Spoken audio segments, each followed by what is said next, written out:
So, for example, when I was, again, I don't know,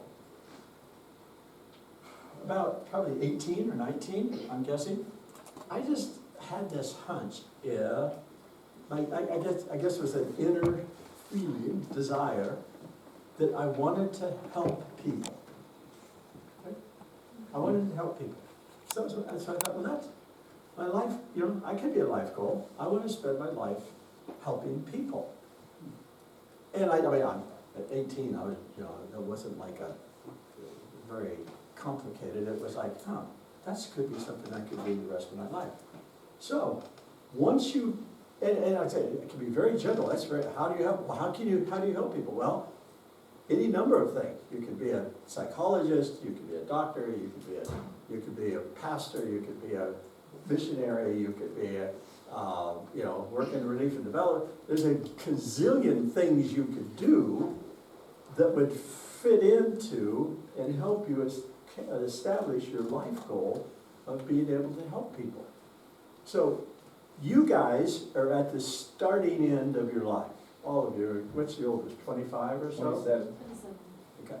So you guys are just you're in the beginning stages. Okay. Now I'm at the other end. Okay. I'm what they call, I'm circling the drain, as they say. I'm over here at the latter end. I'm going to be 76 in June. So I'm already, I'm a couple of years past my warranty. 70 is like 60. So I'm well beyond my warranty days, and I don't have any. There's no guarantees for me, but for you. But looking back on my life, without necessarily detailed planning, part of it is being led by the Lord too. Okay, so I'm not including that in here because that's the spiritual side, being led by the Lord. But oftentimes, there's that verse that said, God gives you the desires of your heart. Mm-hmm. Now that can be interpreted two ways. Either you have a desire and God gives it to you, or God gives you the desire. Yeah. God puts the desire in your heart, which will match up with who He created you to be in terms of personality and temperament and all that kind of stuff. And He will lead you in such a way, because He wants you to be perfect, right? He wants you to be totally mature. Come to the point where you can't be more mature than perfectly mature, right? Like the apple. The apple comes to a point where it's perfectly mature, then it starts to rot. So we don't want that. God wants you to use all that potential, mature yourself in a way that will be the most glorifying to Him and also fulfilling to you. So, taking the potential that we have within us, and you guys do you understand that concept? You have potential. It's called latent potential. To be the best version of yourself you can possibly be. That's a possibility of doing that. Taking all of your gifts, all your abilities, your intellect, everything that you are, and now transforming that into a reality of something that God has called you to be as a person. That is using your potential to its fullest. And in a sense, this is creating with God. You're creating something that doesn't exist right now. And so one of the great attributes of God is His creativity, right?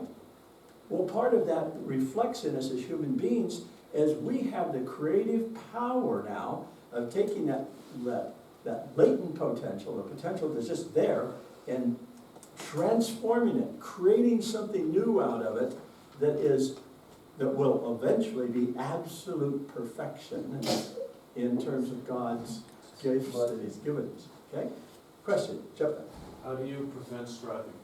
Pardon me? How do you prevent striving? Prevent striving. Yeah. Aha, that's a great question.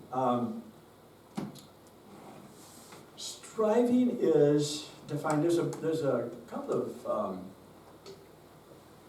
of Christian psychiatrists.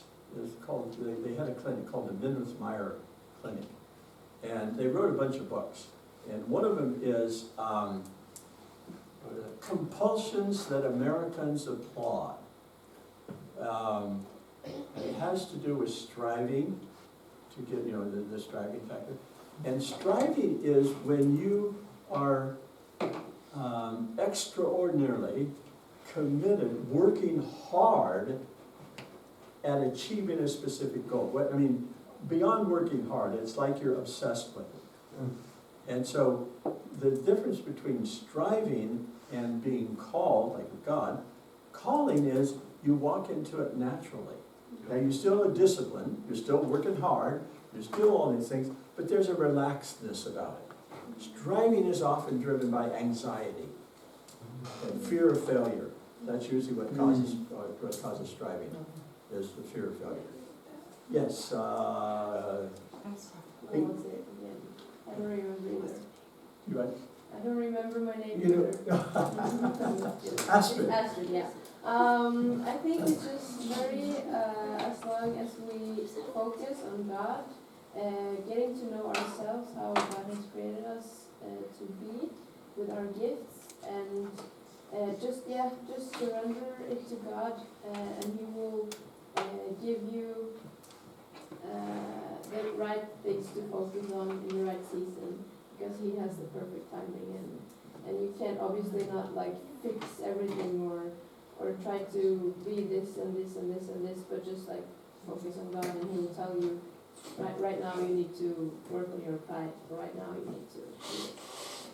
I partially think that's true. I think, again, though, the reason why I think we have so many perpetual baby Christians that never grow up is because they're just waiting for God to tell them the next thing to do, and they don't do anything. And so I always found God, He guides a moving car. Because most Christians, I think, are sitting in the car and they're turning the steering wheel and pretending like they're going somewhere, and they're not, because the engine isn't started. They don't go anywhere. And so 30 years later, they're still in it. But I think what God does is He says that you take the initiative, and you have to supply the power, as it were, and move forward, and then He'll lead and guide you. Yeah. Okay, so yeah. Yeah, I agree with that, yeah. Okay, good, yeah. Daniel? Do you have an example for your own life of a lifetime goal you had and how you walk it out? Well, for me, yeah, it started out after my conversion. Then, as I told these guys, I did not want to be a missionary. I had no desire to be a missionary. None. But I ended up coming to YWAM for the summer, I thought. Ended up being 50 years later, but and so for the summer, and then as I remained obedient and kept stepping forward what I sensed God was calling me to do, and kept moving, then He led and directed me, and then I remember one day I was sitting in we started a DTS in the Middle East. I had started to work at YWAM in the Middle East, and so we had DTSs, and we were doing. Of course, we had civil war all around us. We haven't heard. There's a few minor problems in the Middle East still. They don't like each other very much. And so we constantly, there was a Lebanese civil war going on, and we had teams helping with the Palestinian refugees during that time. I was sitting at my desk one day, and we didn't have we didn't have television, of course, no internet, but every night at 8 o'clock we would tune into BBC London, to listen to the news being read. Okay, so I was exciting stuff then. But there has been an earthquake in North Yemen, and in those days Yemen was 2 countries, and they described this earthquake. It was horrible, destroyed so many. And I'm sitting there thinking, wow, that's really sad, Somebody ought to do something about that. And thinking, well, maybe I should. So I jumped on an airplane, flew to Sana'a, and when you hit North Yemen, man, you went back 1,500 years.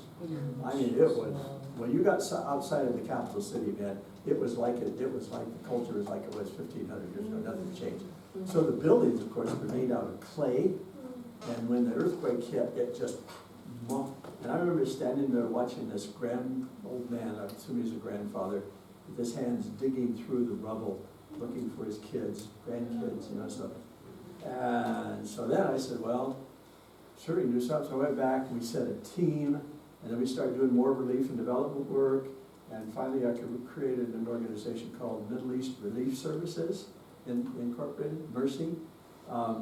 And then we started doing all kinds of medical outreaches in Lebanon, and then I ended up being on board of Mercy Ships, that big hospital ship. Actually, I found the ship that we used, the Anastasis, for years, and then worked with David on Pacific Hope up in Vanuatu, and so basically I ended up spending most of my last 30 years doing relief and development work, coming in where disasters, hurricanes and earthquakes and all kinds of stuff, then we would come in and offer spiritual and medical and all kind of assistance. So at the end of my life now, I'm looking back going, well, hopefully, somebody said, well, why are you still why are you still engaged in ministry? Why don't you just take it easy? And I said, well, the truth is, I'm not sure if I've done more good or damage over the last 50 years. So I'm trying to nudge the scale just a little bit further on the good side, in case it's a close call. But no, I enjoy doing it. I enjoy helping people, and the Lord somehow used that desire, and has led me all these years in doing that. So, yeah. So that's kind of a recap of it. So, good. Now here's the most important part about this kind of thing. First of all, when you're creating with God, you're bringing order out of chaos, right? So as you start focusing and you start planning and strategizing and stuff, you're bringing order. Now what did God do when he started creation? There was darkness over the earth, right? Chaos. And God stepped in and brought order. What do? Well, in a sense, there's chaos over our lives. How do you bring order? Well, you have a goal, you have objectives, and you start a plan. And then you're creating order with God.